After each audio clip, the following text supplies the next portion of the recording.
Welcome back to my YouTube channel. Haritalika Teej व्रत की पौराणिक कथा हिंदी में। यह हरितालिका व्रत कथा शिव जी ने ही माँ पार्वती को सुनाई थी। शिव भगवान ने इस कथा में माँ पार्वती को उनका पिछला जन्म याद दिलाया था।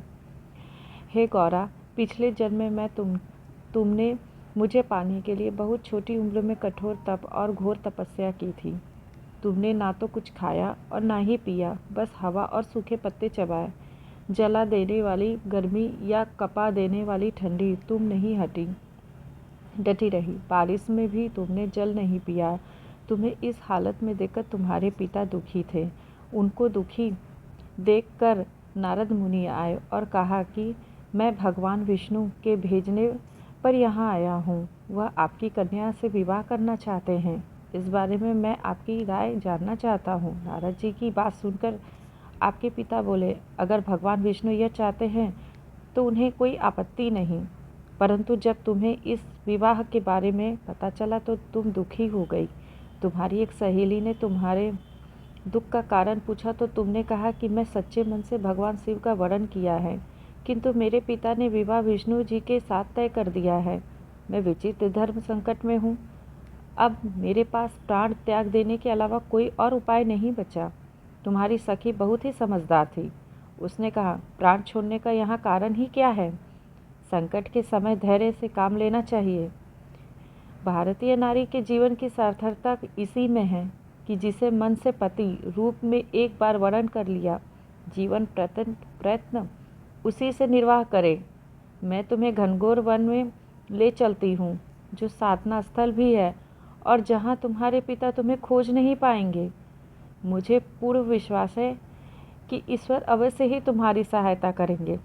तुमने ऐसा ही किया। तुम्हारे पिता तुम्हें घर में न पाकर बड़े चिंतित और दुखी हुए। इधर तुम्हारी खोज होती रही, उधर तुम अपनी सहेली के साथ नदी के तट पर एक गुफा में मेरी आराधना में लीन रहने लगी। तुमने रेत के शिवलिंग का निर्माण किया। तुम्हारी इस कठोर तपस्या के प्रभाव से मेरा आसन हिल उठा और मैं शीघ्र ही तुम्हारे पास आ पहुंचा और तुमसे वर मांगने को कहा।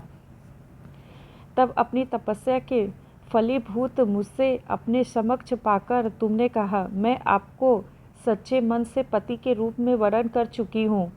यदि आप सचमुच मेरी तपस्या से प्रसन्न होकर यहाँ पधारे हैं तो मुझे अपनी अर्धांगिनी के रूप में स्वीकार कर लीजिए। तब तथास्तु कहकर मैं कैलाश पर्वत पर लौट गया। उसी समय गिरिराज अपने बंधु बांधवों के साथ तुम्हें खोजते हुए वहां पहुंचे। तुमने सारा वृतांत बताया और कहा, मैं घर तभी जाऊंगी अगर आप महादेव से मेरा विवाह करेंगे।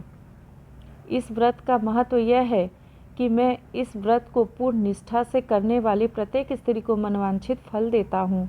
इस पूरे प्रकरण में तुम्हारी सखी ने तुम्हारा हरण किया था, इसीलिए इस व्रत का नाम हरितालिका रखा है। इस व्रत से जुड़ी एक मान्यता यह है कि इस व्रत को करने वाली स्त्रियां पार्वती जी के समान होती, सुखपूर्वक पति रमण करके शिवलोक को जाती है। सौभाग्यवती स्त्रियां अपने सुहाग को अखंड रखने के लिए अविवाहिता युवतियां मन मुताबिक वर पाने के लिए हरितालिका तीज का व्रत रखती है। इस दिन व्रत करने वाली स्त्रियां सूर्योदय से पूर्व ही उठ जाती हैं और नहाकर पूरा श्रृंगार करती है। पूजन के लिए केले के पत्तों से मंडप बनाकर गौरी शंकर की प्रतिमा स्थापित की जाती है। इसके साथ पार्वती जी को सुहाग का सारा सामान चढ़ाया जाता है। रात में भजन कीर्तन करते हुए जागरण कर 3 बार आरती की पूजा की जाती है और शिव पार्वती विवाह की कथा सुनी जाती है। इस व्रती को शयन का निषेध है, इसके लिए उसे रात्रि में भजन कीर्तन के साथ रात्रि जागरण करना पड़ता है। प्रातःकाल स्नान करके पश्चात श्रद्धा एवं भक्ति पूर्वक किसी सुपात्र सुहागिन महिला को श्रृंगार सामग्री, वस्त्र, साग, खाद्य सामग्री, फल, मिष्ठान एवं यश शक्ति आभूषण का दान करना चाहिए। रेत के शिवलिंग बनाए तो उनका जलाशय से विसर्जन किया जाता है और खीरा खाकर व्रत को संपन्न किया जाता है।